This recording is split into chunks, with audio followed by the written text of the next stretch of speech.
Hello. Today I want to talk about something from the Gospels that you're all very familiar with, and it's the story of the woman found guilty of adultery and who was about to be stoned. And of course, Jesus is there. And remember that she has been tried and found guilty. She's had a proper trial under Jewish law. And Jesus is there, and the men are about to throw the stones at her, because this was the punishment in Judaism, right, under Jewish law.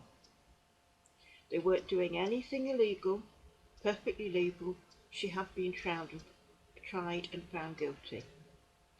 So then Jesus speaks and he says, "He who is without sin cast the first stone." In other words, if you've never done anything wrong yourself in your life, then you throw the stone. Well, of course, everybody's done some things that they're ashamed of and they wish they hadn't done or they shouldn't have done. And so one by one, they walk away. So none of the men throw a stone at the woman. And then Jesus says to her, "They have not condemned you, so neither do I. Go and sin no more." So she's basically got off. Right. Now, in order to get the most from this talk, I want you to try, and I know it's going to be very difficult, is set aside your personal revulsion of a woman being stoned or of anybody being stoned, right? I want you to try and set that aside, your own personal revulsion, and look at it in a different way. Forget whether stoning a person is right or wrong. Forget all that. That's not what we're discussing, right? I want you to look at it in the historical and biblical context, the time of Jesus. Now, first of all, what you must have to grasp, especially if you're a Christian, and it's going to make you feel very, very uncomfortable, is the person who authorized the stoning for adultery was God. It was God. It was God who commanded it. In the Hebrew scriptures, in what's known as the Torah, that's the 5 books of Moses, it was God who commanded that if a person is found guilty of adultery, that they be stoned. This wasn't just people deciding we were going to stone them. No, this was a specific instruction, commandment of God, that this should be the punishment for adultery. So it's the God of Israel, the God that you're praying to every day. This is the God that said if a person is tried and found guilty of adultery, they must be stoned. Right? The next thing you must bear in mind, that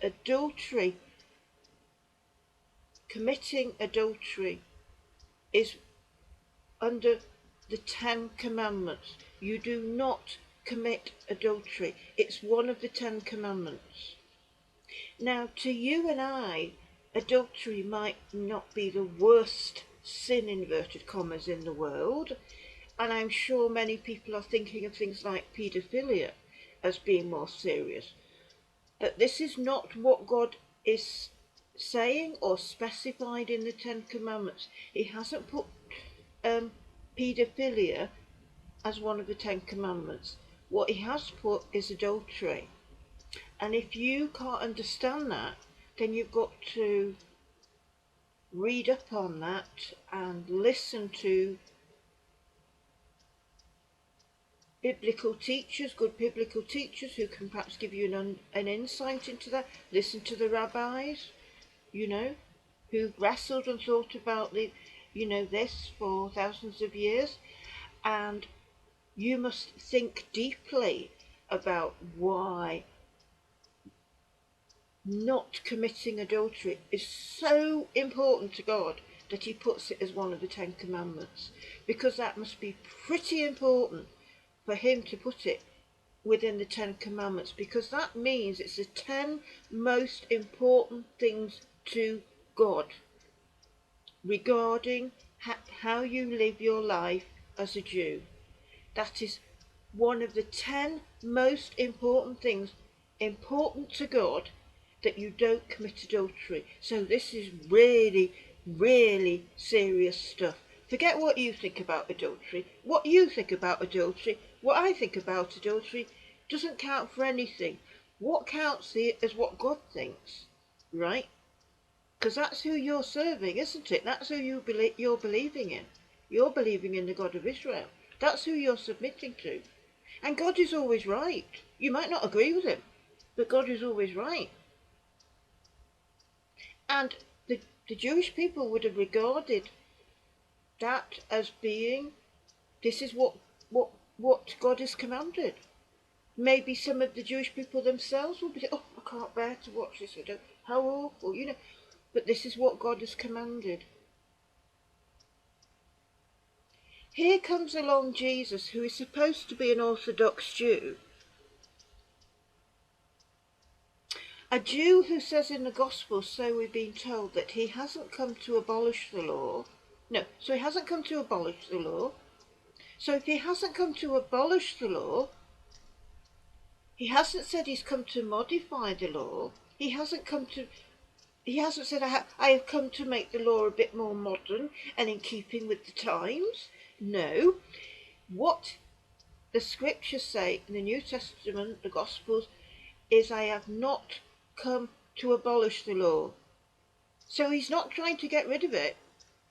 He hasn't come to reform it in any way, to make adjustments here and there, things that...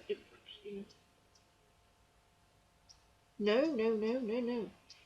This is what it says in the Gospels. He hasn't come to abolish the law. But so here is a man who we're supposed to believe has not come to abolish the law, trying in a manipulative way to stop the law being implemented. Now forget what you think about stoning. Forget it, because what you think doesn't matter, or what I think. The fact is, this is a commandment of God. The woman's been found guilty of adultery, and this is the punishment, right? And Jesus is supposed to be an Orthodox Jew. He's supposed to be God's son. If he's God's son, actually, he's supposed to be God himself. I would presume he would want the laws of God implemented. But no, this doesn't seem to be the case in this. Because it's very cunning what he says. It's very manipulative, extremely manipulative. How he gets these men not to throw the stones. And how does he do it? Well, it's the classic thing of Christianity, guilt. Guilt. How can you stop somebody doing something? Make them feel guilty that they shouldn't be doing it. Because that's what Christianity excels in. And this is a great example. Right from the beginning, we have this character, Jesus, using the mechanism of guilt to stop the Jewish community from implementing the very commandment that God has issued for the crime of adultery, right? And so he does it to make the people feel guilty. So what does he do? He who is without sin casts the first stone. So what's he doing? He's getting you to remember all the things you've done wrong in your life. All the times you've broken the laws of God for any number of reasons. You can break God's laws quite innocently. You don't mean to, whatever. And so immediately feel guilty. And it's like, who am I to throw stones when I did this last week and I did that last week?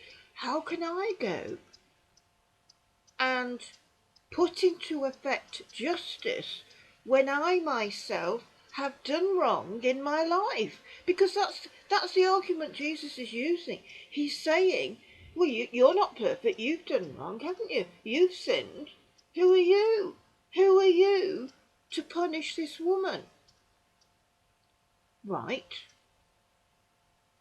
But this punishment is God's commandment. It's not that person's individual. I'm going to stone her. I think she needs stoning. She's committed adultery. I'm going to stone her. You know, it's not like the internet where people are just hurling insults and things because it's what they feel. They think they have a right to do it. This isn't about people just, oh, she's committed adultery. I'm not very happy about this. Let's kill her. No. This is about a law of God in the God you believe in, the God you worship, right? The God of Israel has said, found guilty of adultery and she must be stoned, right? And Jesus manipulates that situation and stops it happening. He stops it happening. So the actual justice of God, the justice of God that God commanded, has not been implemented because Jesus has made these people feel guilty over the things they've done in their lives that are wrong. Now,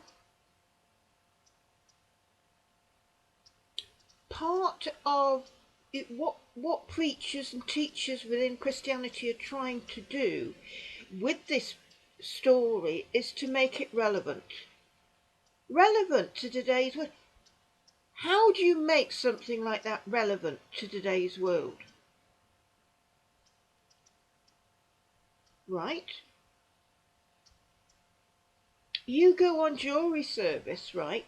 You hear all the evidence, and with the evidence that's put that you're presented with, you have to make a decision. Is the person guilty or not guilty? Right? And I've been on jury service, I think it's twice or 3 times, and people do take it very, very seriously. The jurors take it very, very seriously. The judge tends to make it, it's only when you get there you suddenly realise, oh, this is really serious. It doesn't matter what the person has done, you suddenly realise this is so serious. I've got to make a decision that's going to change a person's life. So you have to make that decision. The judge then has to make the decision on the sentencing. Depending on where you are in the world, and the judgment could be death.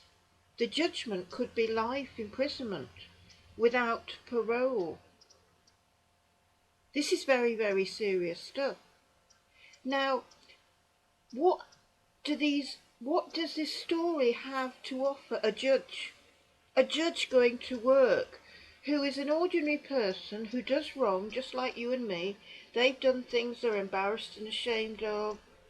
They've sinned, inverted commas. They've done things. They might be a very religious person, Jewish, Muslim, Christian, whatever, another religion. They believe in God and they feel awful. They've done things and they've asked God to forgive them. They feel terrible.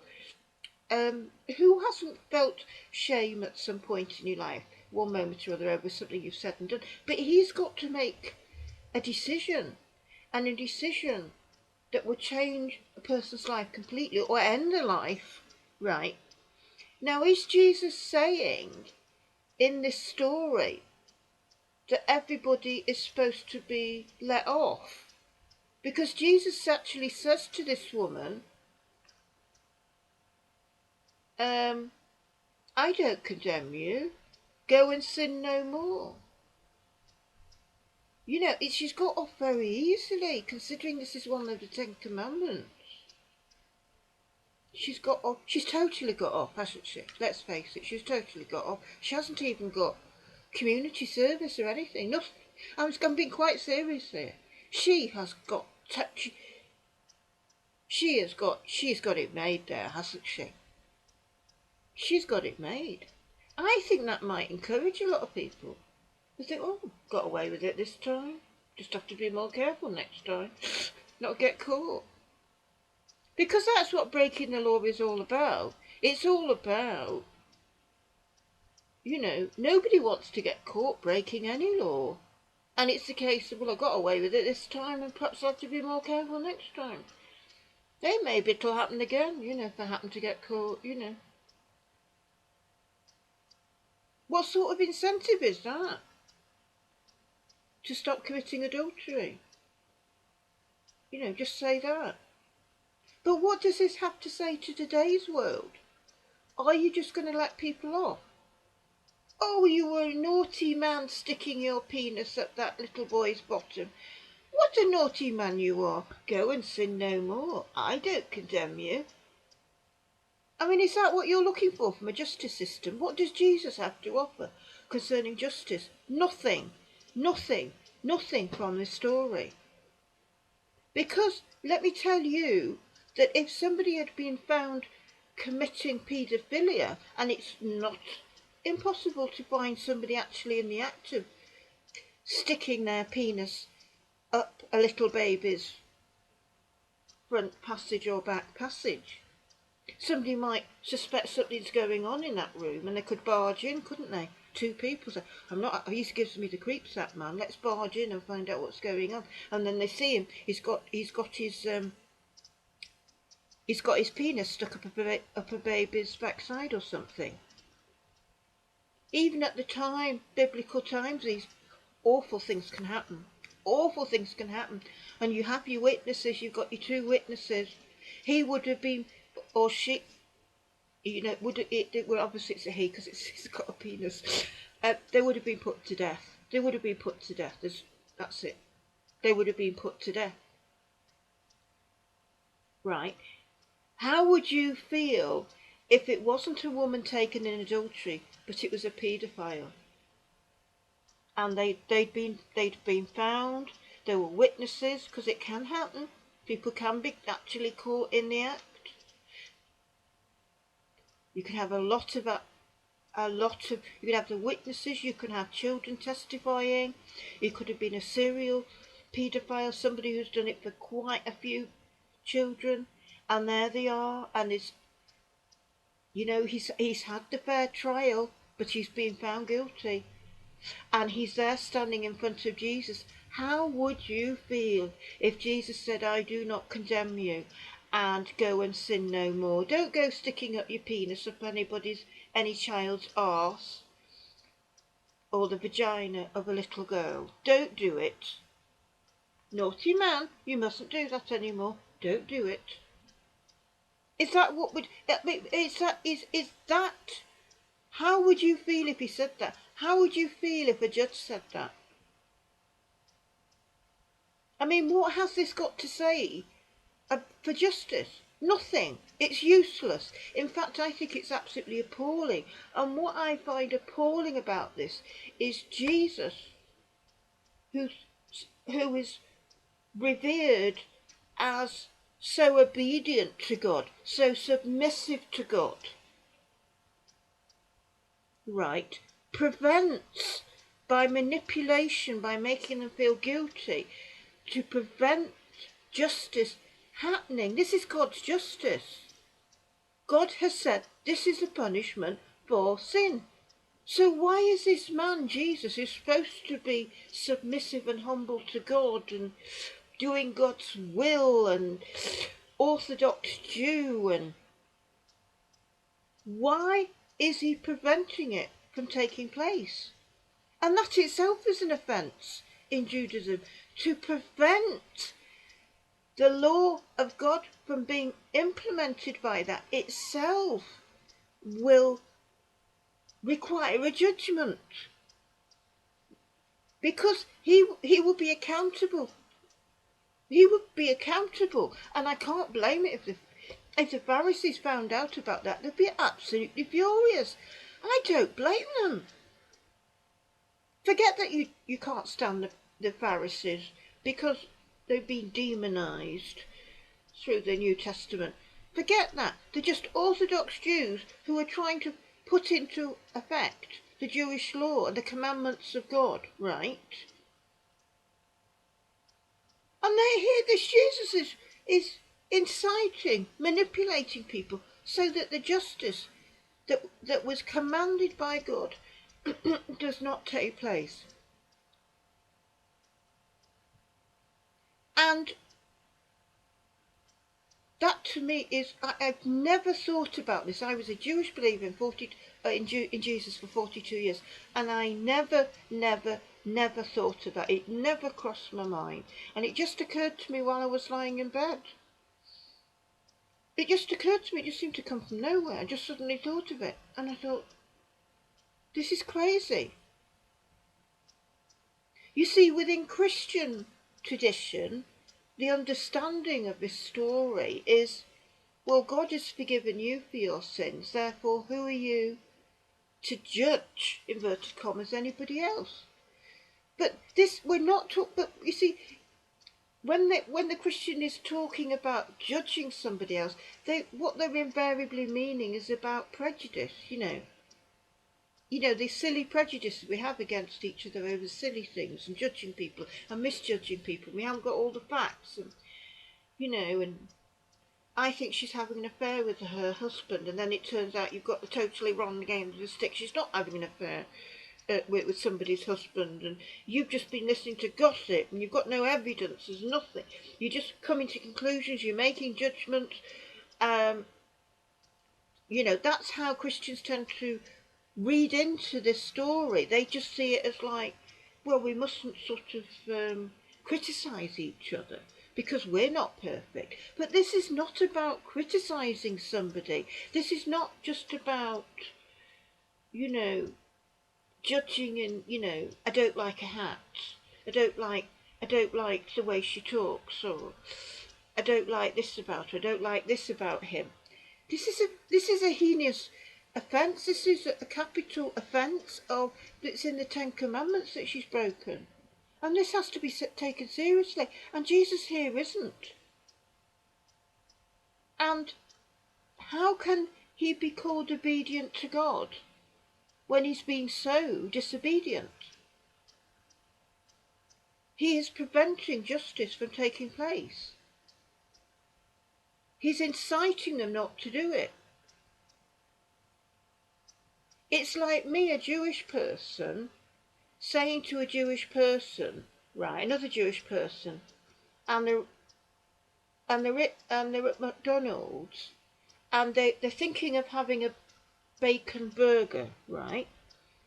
And they're sort of hesitating because they're Jewish. And I say as a Jew, oh, it's all right, it's okay, it's all right, go on, you can have it, bacon burgers. Go on. That's wrong. That is wrong. That would be wrong for me to do it. If I eat a bacon burger, well, that's my business. But it's wrong for me as a Jewish person to incite, to encourage, to do anything to a fellow Jew to get them to break a commandment of God. It's one thing not doing it yourself, and it's quite another trying to persuade or whatever, manipulate a fellow Jew to break a commandment. I went to a Jewish high school. Now a lot of the children that went there, the Jewish children, came from families where they did not observe. They didn't keep, really. I do bits and pieces, this and that, but, they didn't really, But, right. But despite that, they weren't particularly religious, but they sent the children to a Jewish school, and you know why? Because they wanted them to be taught properly all about the Jewish faith. They weren't doing it themselves in the home very well, and they probably knew it, and they probably felt a bit bad about it, and they probably knew they should, but whatever, one reason or another, they weren't doing it. However, as a parent, they made that decision to send their child to a Jewish school. So, you've got to admire those parents. They might not be keeping the religion, things. They might not be doing what they're supposed to be doing and things like that, observing things. They might not be keeping kosher and all the rest of it. But they're thinking, no, I want my children to know what they should be doing so that when they grow up, they can make an informed choice. They want the children to be taught about their own religion so that they know about it. And then when they become adults, they can choose if they want to observe or if they don't, you see. And I think that is very, very, very commendable. Ideally, the parents should be keeping in the home and it should be all consistent. I mean, that's the ideal, isn't it? You set an example to your children of what you should be doing. But life's not like that. And a lot of the children, I know because I went, didn't. They might even be eating bacon at home, you don't know. But the point is they're getting a Jewish education. And they're getting to know what they should and shouldn't do. And so they might even go home and say, Mummy, I'm not going to eat that hamburger because it's ham. I'm not going to eat it anymore. And is that what you've learnt at the Jewish school? They'll probably be pleased but irritated at the same time because, well, I can't afford kosher meat, But, I mean, deep down the Jewish parent knows, and they'll probably be slightly pleased that the child is learning about their own religion. And so I want to get back, and I mustn't go off the subject, must I?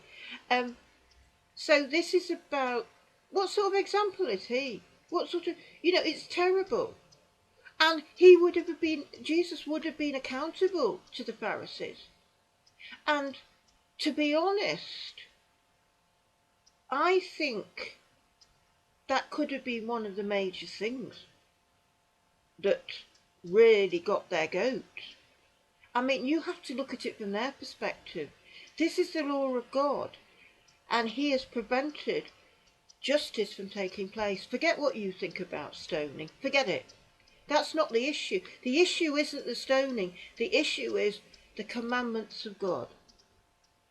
And he, as an Orthodox Jew, so we're told, should have not done that. He was wrong. He was wrong.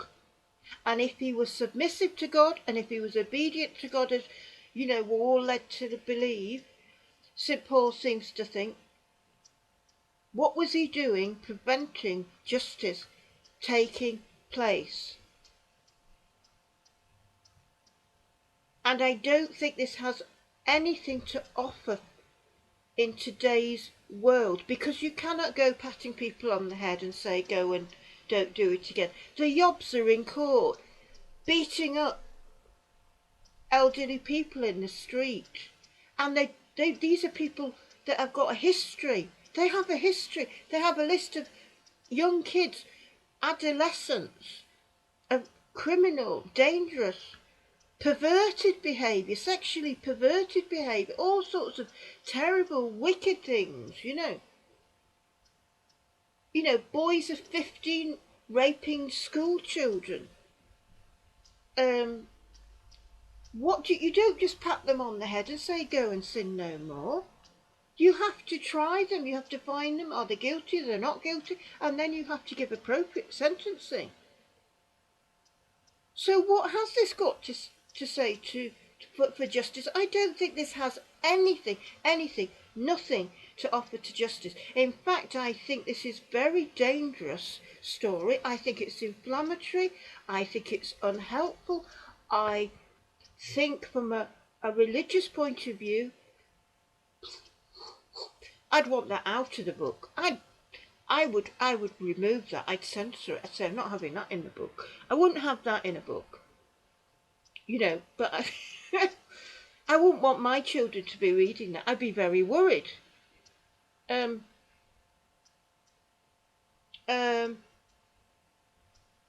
It's very worrying, because what tends to happen with Christianity is you always get extremism within Christianity. It's either off with the head, right, no mercy, off with the head, or it's the other extreme.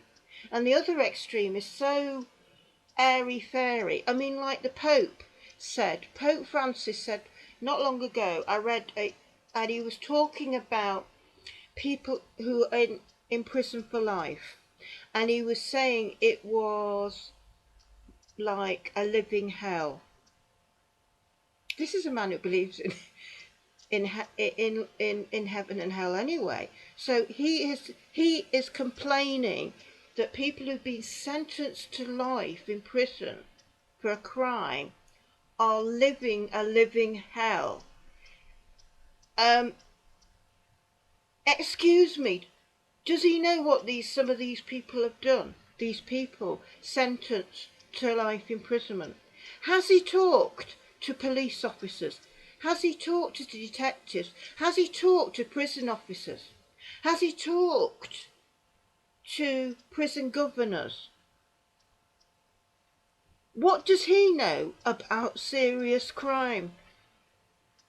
He should read what I've been reading for the last 20 years.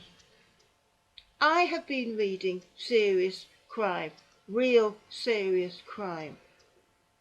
What human beings do to each other is just beyond the pale. Beyond the pale. You will not get the details in newspapers.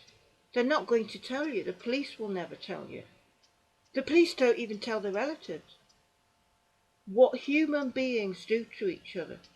They torture each other. They just appalling things that people do to each other. You have to sentence these people. They have to be incarcerated. Society has to be protected from the Ted Bundys of this world, from Hannibal Lecter, from serial paedophiles, from serial killers, from people who are so wired up, so perverted in their thinking. You cannot rationalise and reason with them, and they will never stop. You have to protect your babies, your toddlers, your children, your elderly. Everybody has to be protected. This is what justice is about. And the Pope is concerned about them having a living hell because they've been incarcerated for life. Does he not know what they've done? These people that are incarcerated for life got it off easy. They have got off easy. Because there's a lot of people who'd say they should be dead. They should be killed. I remember about 20 years ago doing research. I was collecting against the death penalty in a state, was it Ohio, I think it was, in America, and I was trying to get people to to campaign against the death penalty, and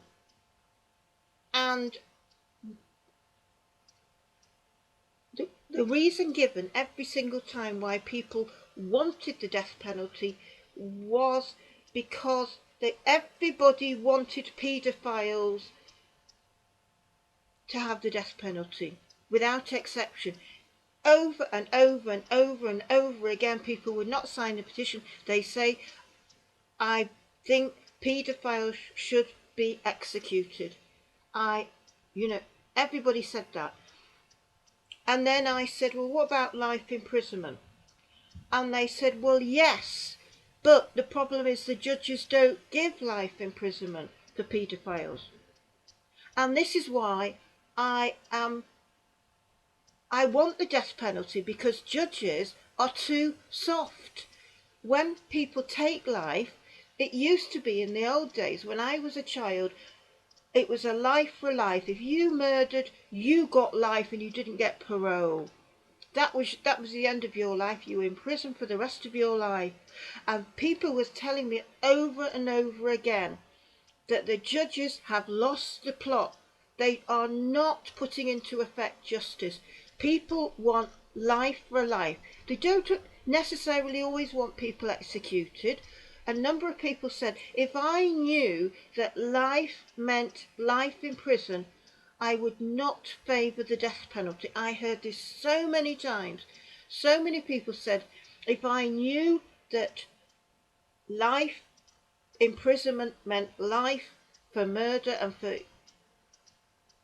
paedophilia and all that, I would not vote for the death penalty. Right? And here you've got the Pope. He's so soft. You know, it's so sentimental. It's just, I mean, I do like him. He's a nice man, but he doesn't know what he's talking about. He hasn't done the research. It's just, you know, he's got such a high position and he's coming out with statements like that when he hasn't even done the research about what these people have done and what a danger they are to society. They are kept in prison because they're a danger to society. That's why they're in there. There's no other reason. The reality is that there aren't enough prison spaces. I mean, the prisons would be glad to be able to release people, but they can't because their crimes are so, they are so dangerous. There's no way you can let these people out. And there's so many people that the sentences are so short and who should be getting life. And they're being let loose back into society over and over again on a daily basis. I'm reading of people they've perhaps raped and they've got a conditional discharge. And then they go and rape again and again. And it's the whole concept of justice in our society, I'm talking here in the United Kingdom, is absolutely appalling, and it makes people so angry. And this is why I think people then veer to the left, to the death penalty, because they look at the judges and think, what is the matter with you? Why aren't you giving a life for a life? Because perhaps it might be in some states of America or wherever that if people knew that there was going to be a just sentence that was a life for life, they perhaps might not be in favour of the death penalty. Now, I'm against the death penalty, not for airy-fairy reasons. I'm against it because the death penalty does not work. And you know how I know it doesn't work? Because of the crucifixion. Right? Sorry, I'm pointing my finger. It's very bad manners, isn't it? Sorry. Now I want you to think of something. Jesus. There's Jesus. On either side of Jesus there were two robbers. Robbers. I'd never thought about this in 42 years of being a Jewish believer in Jesus. I had never thought of this. But those two men that were crucified were robbers. They weren't they weren't serial killers. They hadn't committed a capital offence. They hadn't murdered anybody. They hadn't stolen the crown jewels or tried to assassinate Barack Obama or something. I don't know. They hadn't done anything like that. Do you know what they'd done? They were robbers. They'd probably tried to rob Asda or Walmart and they got caught. They thought, oh, we'll rob Walmart in Jerusalem. We'll rob Harrods in Tel Aviv. And they've got caught. And you know what happened to them? They got crucified. And you know why they got crucified? Because at the time of Jesus, the country was occupied by Rome. And Rome was having trouble not only with rebellion against the Roman occupation, right? But they also had a problem just with general crime. And the reason why they gave the death penalty to robbers was the fact that I know I've just lost it just there. What I was saying. Let me recap. Right. They were trying to stop crime, probably putting people in prison and fining people and doing all the things that you do in society to stop people committing crimes. But it was not working. And the Roman Empire was, they're trying to control. They might have not even had enough troops, remember, because you could never get enough troops when you're occupying a foreign land. And, you know, people are off sick and this and that and the other, and Rome hasn't got enough more. They need more people and Rome won't give them, and the commanders are asking for more soldiers. No, we haven't got enough, and this and that. We need soldiers over here, and you'll have to just manage. We're short-staffed, and here we are. We've got this and that to deal with. And it's like panicking. It's like, and they've got to keep control of the people and the land. So, in their desperation, they brought in the death penalty for everything. Anything you do, you're wrong. You get crucified. At the time of Jesus, crucifixion was really common. It happened every single week. It happened every single week. Every single week. It was a part of life. And those two men were robbers. They were just robbers. They weren't guilty of, they hadn't murdered anybody or anything like that. No, they weren't insurrectionists. You know, they weren't against the government of Rome, and they weren't nothing. No. This is just like thieves. Maybe they were thieves that, you know, you just couldn't stop. They're always being brought. No, not you again, Jaime Cohen. Oh, I'm fed up of you, Jaime Cohen. We're always arresting you. Blow it. We're going to crucify you. We've had enough of you. Well, that's how they felt, because it is a fact that Pontius Pilate was ruthless and he was brutal, and it's well known. This is a historical fact. He was known for being brutal, absolutely brutal. And of course, you don't get that from the Gospels, because the Gospel writers cannot say that. They can't say that. If they'd said that, they'd be dead men. They can't go criticising Rome. They're all being schmoozy in the Gospels about, you know, he's like a nice bloke, isn't he, Pilate? Oh, he's a nice bloke, really, Pontius Pilate. He's nice. He's trying to get Jesus off, but he's like the nice guy, the good guy, the reasonable guy. You know why they're painting them like that, the Gospel writers, is because they couldn't say what Pontius Pilate, or they couldn't insinuate or suggest or anything that he wasn't like wonderful. Because at the time, the land was still being occupied by Rome, right? It was Roman rule. And so they knew if they said anything against Rome, even if Rome knew they were right, they still wouldn't like it. Rome knew what Pontius Pilate was like. They knew he was vicious and cruel. And he did get recalled back because he was known for being so brutal. And so if you sometimes things can backfire on you, you know, with dictatorship. Sometimes if you're too brutal, you can end up making things harder for yourself. But the Gospel writers could not say anything bad about him, because they put their own lives at risk. So, I'm losing it again. Sorry, it's difficult because I've got severe ME and it's the concentration. So you've got these. They are they're crucified, and they're just robbers.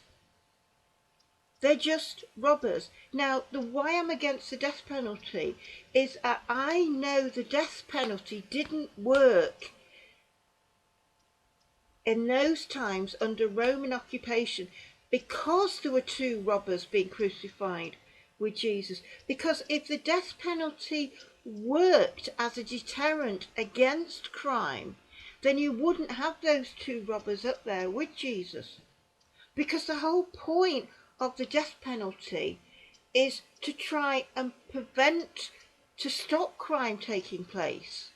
Now, if I was going to murder somebody for any reason, to murder somebody, to do anything like that, you do have to be very brave, and you do need a lot of self-belief and self-confidence, right? To commit a murder is not for the faint-hearted, particularly premeditated. I'm not talking spur of the moment, lashing out necessarily. I'm talking particularly premeditated murder. Things like that. You do need a lot of confidence and nerve and courage. And the thing about breaking any law is you have to have this belief that you won't get caught. Because nobody, when you break any law, wants to be caught. Nobody wants to be caught when they break a law. And particularly if the law says if you are caught, you are going to be crucified. So, those robbers would probably know that they could get crucified, but they think to themselves, I won't get caught, I'm smart, not like those are the idiots. Those are the idiots, they get caught. I won't get caught, I'm smarter than they are. And don't you think everybody who is sitting on death row, many of those people thought the same thing. They thought to themselves, I won't get caught, I'm not like these other people, I'm smart, I'll plan it right. I'll get out of it, you know. Because that's what I would think if I was going to plan and murder somebody, I would believe that I would not get caught. You've got to get into that zone, because otherwise you're not going to do it. Because if you think oh no, I'm not going to murder so-and-so, I'll probably get caught. I mean, I've heard people say things like, about stealing, oh, I wouldn't steal anything from a shop, I'd probably get caught. They don't say, I'm not going to steal anything from the shop because it's wrong to steal. They say, I'm not going to steal anything from a shop because I'd probably get caught. And to be honest, that's true for a lot of people. And that's why a lot of people don't steal. It's not because they necessarily think stealing's wrong. It's because an awful lot of people are too frightened to steal. They say, oh no, I couldn't steal. Oh, I'd be too nervous. Oh no, I couldn't do it. And that's how a lot of people feel about murder. They'd like to murder somebody, but when they think of, oh no, I don't think I could do it. Oh no, I'm not sure, I don't like the sight of blood. Oh no, I'm sure I'd give myself away. I'm sure you see, so I know the death penalty is not a deterrent. It's not a deterrent because the very people that break laws are people who are confident and have self-belief that they are not going to be caught. It's like people, I mean, the police often say to young criminals who keep being caught, and they get sent to the youth offenders units, and then they go out on the streets, and then they offend again, and they're back, and they're in the offenders unit, and then they're out, and they're offending again. And the police say to these young men, and they say, you are useless at being a criminal. You're a useless criminal because you're always getting caught. Why don't you train and get yourself a proper job where you become qualified in something, you can learn a living and have a life for yourself? And they say all you're doing is committing crime, and you're so bloody useless at it that you get caught every single time, and you end up you're in prison. And the police all over the world spend their time with dealing with repeat offenders. The repeat offenders have not got the seichel to realise that they are useless criminals. They should stop being criminals because they're no good at it. Why find something you're good at? Now, the best criminals don't get caught. The best criminals will not ever be on death row. The best criminals will not be on death row ever. The best murderers, the planners who've got it all, they've got it all to a sink. They've got everything covered. And the serial killers that do it over and over again. Because with serial killing, what the police are waiting for is a person to make a mistake. That's what the police are waiting for. Right? And the serial killer gets away with it once, they get away with it twice, and they're so, I'm getting away with this again and again and again. But it just takes one slip and then they get caught. Right? But it's not, the death penalty will not stop people like this, because they believe they are not going to get caught. And so I'm sorry for diverting quite well away from this story of the woman caught in adultery, but I do think it's all relevant, because I don't think this story has anything to offer to us about justice. And this is the weakness of Christianity, and it's something very, very noticeable. I don't think they know what justice is, to be honest. It's never something that's discussed. It's never something talked about. Nothing. I think because of Jesus, because of the Christian belief that Jesus forgives sins, and if you believe in Jesus, you'll have all your sins forgiven and you go to heaven. I think because of this belief system that they haven't wrestled with criminality and the real justice. And in fact, it's the Jewish people, because of the laws that we've been given through Torah, and this is from God, remember, we Jewish people are the initiators of legal thinking, of the legal process. All law, the law that you know about, the different laws that you take for granted and different things, the originator of law isn't from Christianity. It all comes from Judaism, right? And it's come also from the rabbis having to work out the laws of God. Now, say God says, don't murder, right? Well, you have to work. The Jewish elders in the community have to work out and say, well, what is murder? What is it? What is it? You have to go into the details of what's murder. The difference between, the technical side, was there a difference between a spur of the moment, premeditated murder, murdering you end up killing somebody because you were trying to save somebody else's life. I mean, it gets so technical, we're not going to go into it, but the whole thing of you watch the programs on television with court cases and going into everything, and this all comes from Judaism. This all originates from the Jewish law, the laws of God. And this is why the Jewish people, the legal profession is so dominated by Jewish people, because our religion is actually based on law, it's based on justice, it's based on, the rights and wrongs, and,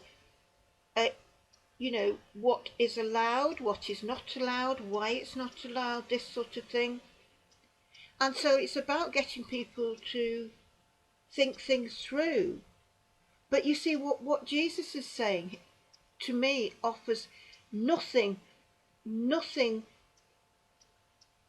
helpful regarding Jesus. Because he's giving that lady, he's just letting her get away with it. And he would have probably said the same thing to a person found guilty of paedophilia. He might have said the same thing to somebody who'd murdered a baby. I mean, because that's where you're going with this. Because remember, adultery is one of the 10 Commandments. It's the same as do not murder. Right? That's how serious God regards it. He's put it with the Ten Commandments. So do not commit adultery, as far as God is concerned, is up there with do not murder. Whether you agree with it or not, it's up there. And that's how the God that you believe in as a Christian, that's how he sees it. And what I hate about this story is that Jesus is preventing a commandment of God being implemented. Forget the fact of stoning, whether you agree with it or not. This is a commandment of God. Right? It's a commandment of God. And he actually prevented that justice of God taking place. This was God's justice. You might not like it, you might not agree with it. You're entitled to your opinion. But as far as God was concerned, it's there in black and white. You can disagree with him. But I personally wouldn't try and incite anybody to not obey a commandment of God. And this is exactly what Jesus was doing in this story.